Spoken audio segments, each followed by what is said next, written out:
Remember those weekend mornings as a kid? Waking up at the crack of dawn, racing downstairs to turn on the TV, all fueled by pure excitement because a brand new Pokemon movie was about to be shown? Well, I sure do.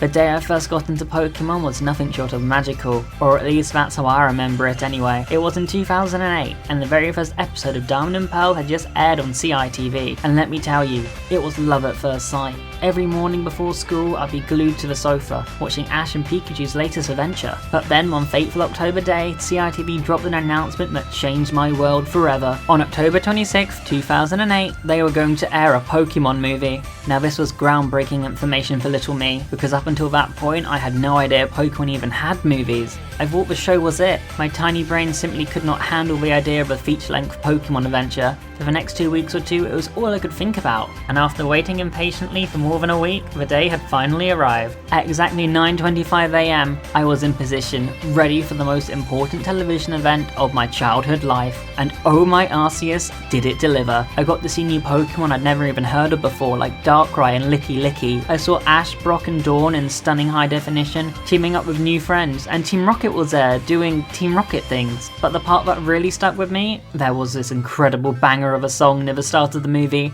I was obsessed with it, so much that I had to track it down on YouTube, where I proceeded to play it on loop non-stop on the family PC, probably annoying my entire household in the process. It was worth it.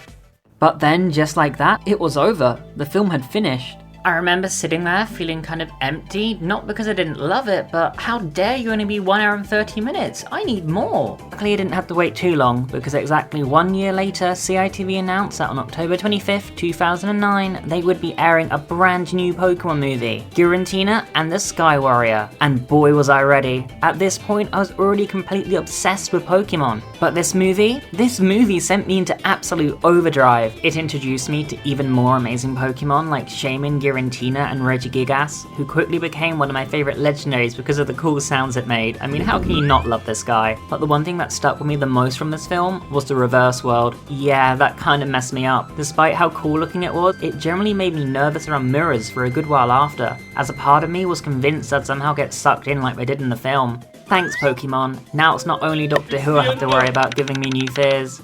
And then came the best movie yet. On October 24th, 2010, CITV aired Arceus and the Jewel of Life, and this one truly took things to a whole new level. Not only was it the epic conclusion to the Diamond and Pearl movie trilogy, but it also introduced me to Arceus, the legendary Pokemon said to have created the whole Pokemon world. It was like I was witnessing the biggest event in Pokemon history unfold right before my very eyes. The stakes were insane, the battles were next level, and seeing the 3 legendaries from the previous movies team up to fight Arceus was just incredible. And CITV kept the tradition alive by airing a new Pokemon movie around the same time every year, and believe me, I was glued to the screen for all of them. The last one I remember catching was Pokemon Volcanion and Mechanical Marvel, all the way back in 2016. And after that I didn't really watch TV anymore due to college and spending most of my time gaming on the PC. But even though I wasn't tuning in, CITV actually kept the tradition going, airing some of the newer movies. Kinda weird to think they still went on airing without me.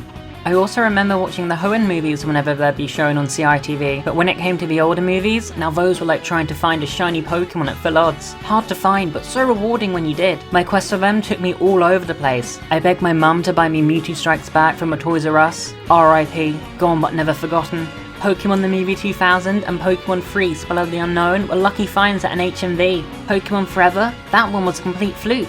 I just happened to catch it on TV whilst my mum was flicking through channels and begged her to go back. But sadly it was right at the end of the movie. Tragic, I know. But hey, at least I saw some of it, and I did eventually find it in a charity shop a few years later. And Pokemon Heroes? That one just appeared as a birthday gift one year, so it might as well have been a gift from Arceus himself. I even managed to find a few of the manga versions of the movies, which was such a fun way to experience them because I could now read them at school. But the important thing was that I finally had access to my favourite franchise's movies all in one place. My top 3 faves are Destiny Deoxys, Giratina and the Sky Warrior, and Kyurem vs the Swords of Justice. One thing I absolutely loved, and honestly still love about the older Pokemon movies, is just how randomly hilarious they could be. Like for sure they had epic battles, emotional moments, and legendary Pokemon probably destroying the planet, but then, out of nowhere, they'd hit you with some comedic gold. And 9 times out of 10, that gold came from none other than Team Rocket. Actually thinking about it, I'm pretty sure it was always Team Rocket, and honestly respect. My all-time favourite has to be from Dracula Wishmaker, where Meowth just randomly drops this weirdly deep and philosophical line. Ooh, they're stuck in a dark place with impending doom and no way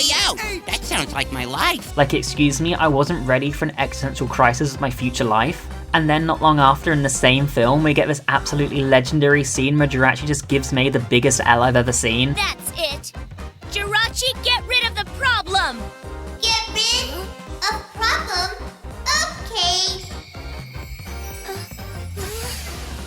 Like, Jirachi does not mess around. And then there are moments where I generally have to pause and think, did they really just say that? Like in Pokemon 2000 when Team Rocket is literally clinging on for Lugia for dear life, and James just drops this line. We're slowing Lugia down, the three of us are too heavy! Let's try Weight Watchers! I didn't even know they had that in the Pokemon world. And this wasn't just a one-off thing. These movies had so many hilarious moments. There were even fourth wall breaks, like Team Rocket wondering if they will have a bigger part in the next movie, or Slowbro telling them that tons of people just saw them save the world. But for some reason, once the Diamond and Pearl era hit, these little comedy moments started to disappear. And by the time we got to the Unova films, they were completely gone, completely wiped from existence. And honestly, it was a real shame, as those moments were a huge part of why the older movies stuck with me so much. As well as being randomly hilarious, a lot of the Pokemon movies are also known for something else, emotionally destroying you. Like, you'll just be vibing, having a great time, and then bam, feelings come flooding in. One of the biggest tearjerker moments has to be from Mewtwo Strikes Back. You know the one I'm on about. Ash gets turned into stone, Pikachu's desperately trying to shock him back alive, and everyone just starts crying. Yeah, that scene is infamous for breaking people's hearts. It didn't really get to me when I first saw it, probably because I hadn't even watched the original anime at this point, so it didn't really have that emotional connection with me. But I do know for a lot of people that this was their first taste of Pokemon-induced heartbreak. But you know what absolutely wrecked me? The ending to Lucario and the Mystery of Mew. And if you know, you know. But let's just say, it hurt. Like, generally, I was not prepared. Now on a more positive note, one thing you don't hear a lot of people say about a movie is, yeah, I'm staying to watch the credits. Go on without me, I'll catch up. Like, most people are out the door the second the main story ends, unless they're sticking around for some post-credit scene. But me, I stay for the credits in Pokemon films, and that's because they do something really cool with them. Instead of just rolling names over a blank screen while some generic music plays, Pokemon movies actually show you what happens after the story ends, and honestly, it's such a nice little touch. One of my favourites has to be the ending of Destiny Deoxys. Not only does it have one of the best songs from the Pokemon movies, aka This Side of Paradise, absolute banger by the way, but you also get to see Ash and the gang say goodbye to all the new friends they've made. It kind of reminds me of conventions I've been to in the past, where you meet these amazing friends and they end up getting on the same train as you, and then before you know it, they're getting off at their stop, never to be seen again. The emotional damage is real with this one. Another cool one is the ending of the Zoroark movie. Instead of just focusing on the movie's characters, it actually gives us little glimpses of what the anime characters are up to.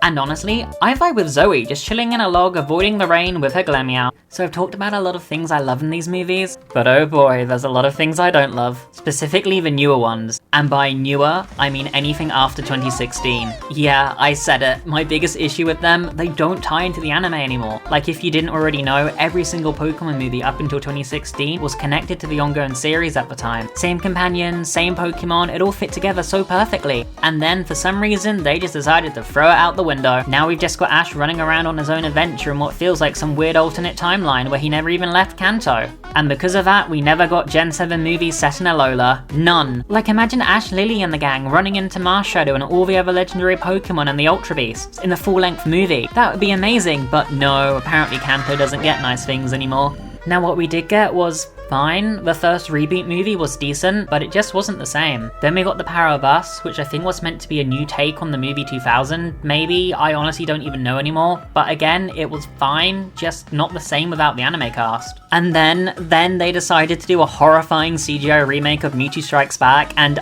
no, it looked wrong, very, very wrong. Pokemon, I'm begging you, these films do not need remakes, especially with CGI. Stop copying the West's silly little cash grab ideas, because you all know how that usually turns out. What did they do to SpongeBob? I think these movies fully killed off what little spark I had left of my Pokemon movie obsession. Like, I haven't even bothered watching Secrets of the Jungle, and that came out, what, almost 5 years ago now? Jesus Christ, I'm old. Maybe it's just me, maybe people still enjoy these newer movies as much as the classics, but with barely any comedy, no catchy songs, and zero connection to the anime, I just don't feel the same love for them like I used to. It's been a good few years since the last Pokemon movie, and at this point, I think even Pokemon have given up. But who knows, maybe someday we'll get movies that actually feel like the classics again. But until that day comes, I'll be here rewatching The Rise of Darkrai and all my other favourites, because I've got them all on DVD. Thanks, CEX.